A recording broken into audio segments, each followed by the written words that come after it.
حاضرین محفل، قرآن آیا، قرآن نے شہر بدل ڈالے، حقائق بدل ڈالے، منزلیں بدل ڈالی، باطن بدل ڈالے، انسان بدل ڈالے۔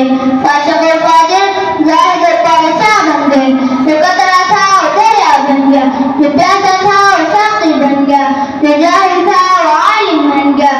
عزیز ساتھیوں، یہ وہ مقدس کتاب ہے جس کی حفاظت خود رب کائنات نے کی اور فرمایا اِنَّا نَحْنُ نَزَّلْنَا الذِّكْرَ وَإِنَّا لَهُ لَحَافِظُونَ۔ بے شک ہم نے اس کتاب کو نازل کیا اور ہم اس کے محافظ ہیں۔ تورات بھی کتاب اللہ ہے، زبور بھی کتاب اللہ ہے، انجیل بھی کتاب اللہ ہے، مصحف ابراہیم